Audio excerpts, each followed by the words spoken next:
YouTube, what's good? See you later gaming here. Could you believe that today marks the 10th anniversary since the PS Vita's launch in the West? Well, today we're going to go through why this device was so ahead of its time. Before we get into the video, if you guys could please drop a like, the support really does help the channel grow, but without further ado, let's get into it.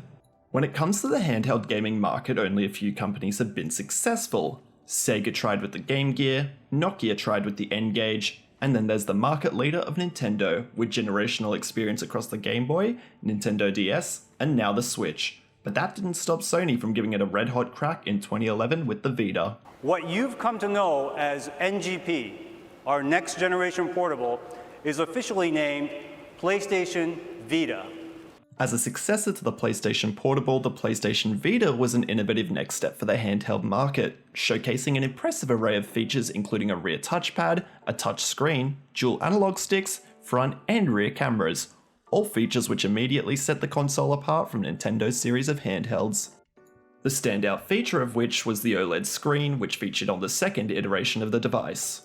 Whilst most portable consoles and devices around the same time were using LCDs, PlayStation took a gamble on the now prominent display of choice and marked a serious upgrade compared to the previous Vita and standard PSP, which launched just 8 years prior. Some of the benefits of this allowed the colors to be accurately represented on the screens with true blacks rather than a dark grey. In addition to that, it had a higher refresh rate, a fuller viewing angle, and better utilization of screen brightness. But all that tech doesn't mean a thing if you don't have the titles to back it up. But that's the thing, it kind of did. Upon its initial release, it had 25 games and 100 more in the works. Whilst not all of them were hits, it did have a few standouts in Rayman Origins, FIFA 12, and Wipeout 2048. Though the draw card for mainstream fans was Uncharted Golden Abyss. Yes, that's right, Nathan Drake on the go. Whilst it wasn't a fantastic game, it utilized every feature the Vita had to offer. A great story, top-notch voice acting from Nolan North and a supporting cast, all designed by Amy Hennig, and most importantly, it had all of the action that you'd expect of an Uncharted game on console.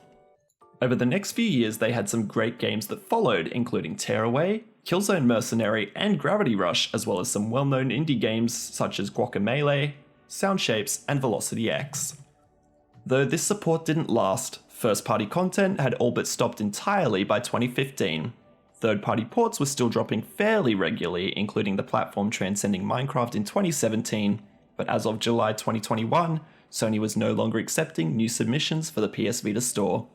To many, the PS Vita represents missed potential.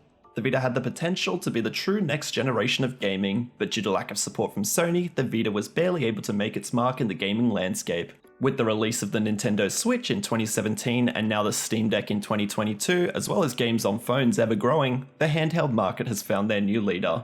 Though it isn't the PlayStation-centric future most fans of the Vita had hoped for, these options deliver a handheld experience that feels comparable to playing on a console, something the PS Vita had attempted just 5 years before. What PS Vita memory do you hold dear? Let me know down in the comments below, and if you enjoyed it, please consider leaving a like and subscribing if you want to see content similar to this. Until next time, I'll see you later. Tap the bell icon after subscribing and you'll never miss a video again. And consider checking out my Facebook page as well for daily gaming updates and news. Thanks guys.